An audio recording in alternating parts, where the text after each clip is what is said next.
నమస్తే, welcome to article 19. Telangana excise శాఖ భారీ ఆదాయాన్ని ప్రకటించింది. గత ఏడాది మద్యం అమ్మకాల ద్వారా 40,000 కోట్ల రూపాయల ఆదాయాన్ని తెలంగాణ ఎక్సైజ్ శాఖ సమకూర్చింది ఈ రాష్ట్ర ప్రభుత్వానికి అని చెప్పని ఆ శాఖ అధికారులు ప్రకటించింది. ఇప్పుడు ఈ విషయం మాట్లాడుకోవడం చాలా అవసరం. ఎందుకంటే దేశవ్యాప్తంగా ప్రపంచవ్యాప్తంగా తెలంగాణ రైజింగ్ అని చెప్పని రేవంత్ రెడ్డి గారు కాంగ్రెస్ పార్టీ నాయకులు ప్రచారం చేస్తున్నారు.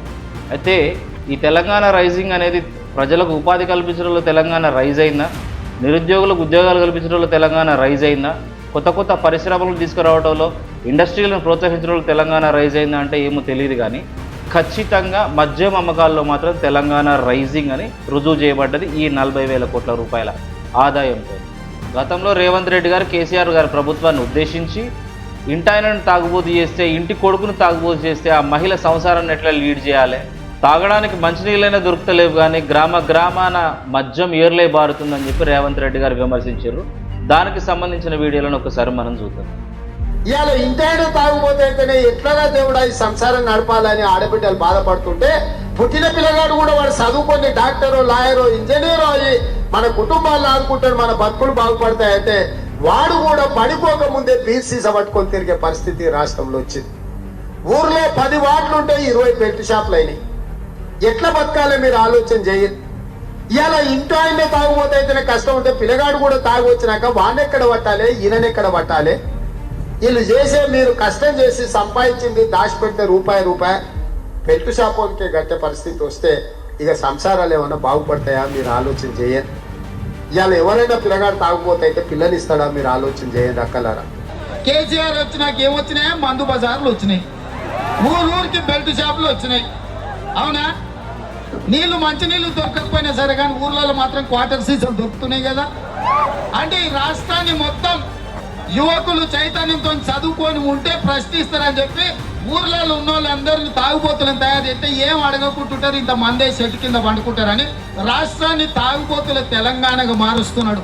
మొత్తం భారతదేశంలో అత్యధికంగా మందమ్ముడు పోతున్న రాష్ట్రం నెంబర్ 1 రాష్ట్రం తెలంగాణ. చూశారుగా మిత్రులారా, గ్రామాన మద్యం ఏర్లై పారుతోంది.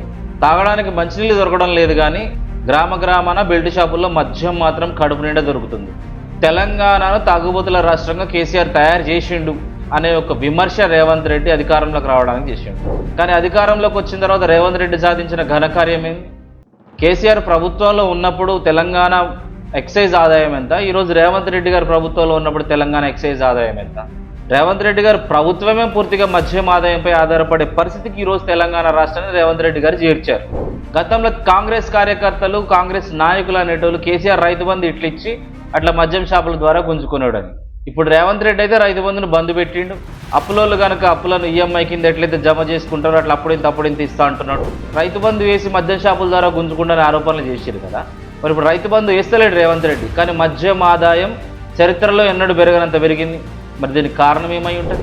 అధికారంలోకి రావడం కోసం నీతులు చెప్పిన రేవంత్ రెడ్డి ఎందుకని మద్యం మీదనే ఆధారపడి ప్రభుత్వాన్ని నడుపుతున్నాడు? తాను అధికారంలోకి రాగానే బెల్ట్ షాపులన్నీ బంద్ చేస్తానని హామీ ఇచ్చిండు కదా. ఏమైంది ఆ హామీ? ఎటుపోయింది ఆ బెల్ట్ షాపుల బంద్ ప్రోగ్రాం? అధికారం కోసం సమాజానికి నీతులు చెప్పిన రేవంత్ రెడ్డి గారు ఈరోజు గద్దెనెక్కిన తర్వాత ఆ నీతులను ఎందుకు అమలు చేయడం లేదు? ఏమడ్డొస్తుంది రేవంత్ రెడ్డి గారికి తెలంగాణలో మద్య నిషేధం విధించడానికి? కనీసం బెల్ట్ షాపులపై నిషేధాన్ని విధించడానికి రేవంత్ రెడ్డి గారికి ఎవరు అడ్డొస్తున్నారు? నీతులు చెప్పుడే కానీ పాటించుడు లేదా? నరం లేని నాలుగు ఏది పడితే అది మాట్లాడుతుంది అన్నట్టు అడ్డగోలు మాటలతోటి ఆ రోజు కేసీఆర్ ప్రభుత్వాన్ని విమర్శించిన రేవంత్ రెడ్డి ఈరోజు మద్యం ఆదాయంలో తెలంగాణ నెంబర్ 1గా నిలపడం ద్వారా సుమారు 40,000 కోట్ల రూపాయల ఆదాయాన్ని మద్యం ద్వారా సమకూర్చుకోవడం ద్వారా ఈ తెలంగాణ ప్రజలకు ఏం మెసేజ్ ఇస్తున్నట్టు? ఆ రోజు మహిళలను రెచ్చగొట్టారు కదా, ఈరోజు ఆ మహిళలకు ఏం సమాధానం చెప్తున్నారు రేవంత్ రెడ్డి? తెలంగాణను తాగుబోతుల రాష్ట్రం చేస్తున్నాడని చెప్పి ఆరోపించిన రేవంత్ రెడ్డి ఇప్పుడు ఆయన చెప్పాలి తెలంగాణను తాగుబోతుల రాష్ట్రంగా ఎవరు చేస్తున్నారు?